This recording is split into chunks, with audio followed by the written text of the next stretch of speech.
Ayan, ayan. Ang tagal nating nawala, no? 3 days ulit. So, muli, ako si Jessie at ito ang Man at Work. So, this time naman guys ay sunod-sunod yung vlog natin about sa mga kagamitan na ah, pang-camping, pang-outing yan. So, eto hindi to mawawala kapag ikaw ay magka-camping. Noong nakaraan ay power bank, ngayon naman ay power station. So ito ay viral sa platform ng dahil siya ay ang daming sales. Bakit madaming sales? Kasi nga po uso ang camping. So kapag uso ang camping, walang kuryente kang magagamit lalo't na kung sa bundok ka pupunta. Walang energy supply, walang kuryente. So for this time ay nagamit ko na ito katulad ng power bank ng 3 days. Ito ang power station. Ito ay Kiyo. Ay, Koi. Kiyo. Koi. So ito ay hindi ko pa natatanggal yung tape. Naka-tape talaga ito pero wala talaga ito pag gagamitin nyo. For safety na hindi siya mapindot. No? So ang kagandahan nito guys ay meron siyang 12 volts. Ito siya. 12 volts. May digital din siya dito. Ayan, digital. Tapos, ito naman ay 220 volts. Ayan. May 220 volts siya. Ayan, umiilaw. So, ito, yung para sa aircon. Kung gusto nyo mag-aircon, kapag kaya, pwede. Pero, may mga hindi ito kaya, guys. Katulad ng rice cooker. So, hindi niya kaya. Ang kaya nito ay laptop, cellphone, ayan, cellphone, laptop, cellphone na fast charger, yan kaya, power bank, kaya, yan, ano pa. Hindi niya kaya yung mga malalaki talaga na halimbawa plancha, yung pakuluan ng tubig, hindi niya kaya paganahin kahit full charge siya. So may mga limitadong mga appliances ang hindi niya kaya. So isang electric fan pwede, kaya niya, ilaw pwede.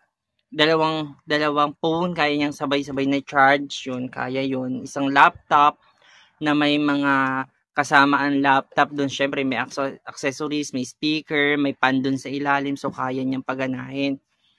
So ano nagiging benefit niya? So nagkakaroon kayo ng kuryente, kaya niyang magtagal for 6 hours. 6 hours kapag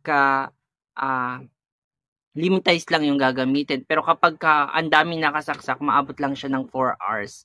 So kung ako sa inyo, kung gagamitin nyo siya, yung pang electric pan lang na ginagamit sa dingding na hindi malaki ang dinamo o yung makina, so pwede siya, tapos mag-charge kayo. O kaya, portable wifi, pwede nyo din dito isaksak. So, yun lang. Huwag nyo siyang sasaksakan ng malaking mga appliances na hindi talaga siya gagana. Kapag hindi po siya gagana, halimbawa, sinaksak nyo si rep, no? Tutunog po itong dalawang to, iilaw to, tutunog po yung mismong ito. Huwag po kayong matakot na tumunog siya, hindi po siya puputok. Kasi ang kainaman nito, may controller po siya na nagpapatigil dun sa kuryenteng supply, kaya hindi po ito pumuputok. Or pag may sinaksak kayo na hindi siya angkop, mismong magpuputol yung power supply niya, kaya hindi kayo matatakot. So, hindi po siya pumuputok, guys. So, eto may hawakan siya. Ayan. At the same time, pakita ko sa inyo. Meron siyang digital. So, guys, eto pa. Sa digital niya, guys, ay hindi po approximate o hindi po nakita ko din sa ibang nagbablog nito na hindi po maayos yung digital niya. Dito, full charge na siya. Wala pang 3 oras or 2 oras full charge na siya. Pero ang maximum na oras kapag charge nyo itong power station ay dapat ay 6 hours bago siya mag-full. So kapag 2 hours pa lang at full na, hindi pa po yun full. Sa digital lang nyo full pero hindi po siya full. So isagad nyo po hanggang 6 hours po. So sa likod naman niya po mapapansin nyo ang input DC12B, 22B. Ocean, please note that the positive and negative poles must not be reversed to prevent damage of equipment. So, wag niyong i-reverse yung negative and positive. So, ayun. Tapos dito, saksakan. Ayan. And then, yung solar panel, syempre, hindi natin kakalimutan. Pwede nyo po itong isaksak sa, halimbawa, may saksakan po kayo na 15 volts na bilog, yun, yung parang dinamo niya or charger niya, pwede niyang i-direct sa kuryente. Ito po kasi ang kasama nito ay solar panel. So yung solar panel po nasa taas ng bubong at ito po yung nasa dulo niya. Tapos isasaksak nyo, magcha-charge na po siya kahit po hindi po siya, ayan, pag pinatay niya yan, ayan, di nyo makikita.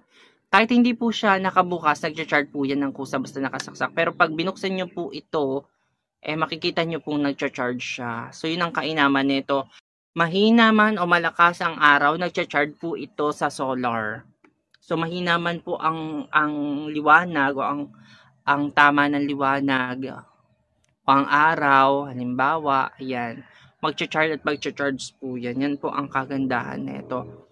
Hindi naman po siya gaano mabigat, no? Siguro naglalaro to sa 3/4 ang bigat or pero kasi sa tansya nila 3 kilo, pero sa akin kasi parang ang magaan. So light lang siya. Hindi ko alam kung aabot to ng 3 kilo eh. Pero feeling ko nasa 3/4 ganun. Pero ewan ko siguro sa nilang bumuhat ng mabibigat. So yun. Pero sabi nila nasa 3 kilo daw yung bigat nito. Ayun. So yun lang ang kagandahan nito kapag wala kayong kuryente.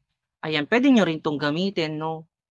I-charge nyo din sa outlet nyo. Tapos pag nag-brown out, pwede nyo siyang pagkunan ng energy or power para dun sa mga gamit nyo. Especially sa mga cellphone nyo, ayan, sa wifi, packet wifi nyo, sa electric pan nyo, pwede nyo siyang isaksak. So, yun ang kagandahan nito.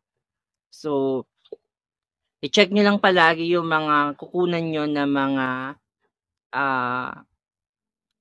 mga store, ayan, na legit at maraming mga nag-approves na okay yung store, baka mamaya mapunta na naman kayo sa pinagkahuyan.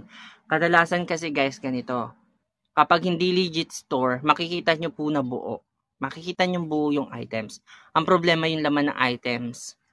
So kapag hindi siya okay, tignan nyo yung screw kung nabuksan na o hindi. Mas magandang hindi siya nabuksan. So, ayun. Maging mapagsiyasat tayo sa mga binibili nating items. Ayan. Para safe na safe tayo. So, yun lang ang kagandahan nito guys. Kapag mag-outing ka, pwede nyo siyang bitbitin. Pwede nyo siyang dala-dalahin. Kung kailangan nyo mag-charge. So, sobrang panalong-panalo to. No, hindi na kayo makikicharge. Itututok nyo lang yung solar panel. Tapos, ito, hayaan nyo lang. Hintayin nyo mapuno. Pwede nyo din pagsabayin pala guys na mag-charge kayo na ito habang nag-charge kayo ng phone. Pwede yun. Basta po malakas ang tirik ng araw. Pwede nyo po siya pagsabayin. So wala pong problema doon. Kasi kapag mahina po yung tirik ng araw tas i-charge nyo, tutunog po siya. Ibig sabihin hindi pa kaya na-generate na power doon sa loob. So yun po siya. So, ito, nagtatagal to, depende sa items na gagamitin nyo, depende sa mga sasaksak nyo sa kanya, pero nagtatagal to ng 4 hours kapag ginamit nyo ng sabay-sabay. So, yun yung kainaman nito. So, madali siyang bitbitin at madali nyo siyang ma-assemble kasi dalawang item lang, yung solar panel at saka ito lang ang bitbit nyo, So, wag na kayong magpatumpik-tumpik pa. Mura lang ito sa TikTok ko to nakuha. Sa price niya na 2,000 something kasi 2,000 para magti 3,000 kasi sales siya. Pero pag hindi po siya sales, ang laki po ng inaabot niya. So, ayun. Nung unang tingin ko sa kanya ay 7. So, buti na lang nag-sales siya. So, makakukuha nyo siya ng mas mura. So, ayun lang guys, lalo't na malapit na ang tag-ulan, uso ang brownout, wag na kayo magpatumpik-tumpik pa at kumuha na kayo kaagad para may baon na kayong energy para sa cellphone ilaw nyo. Ayun.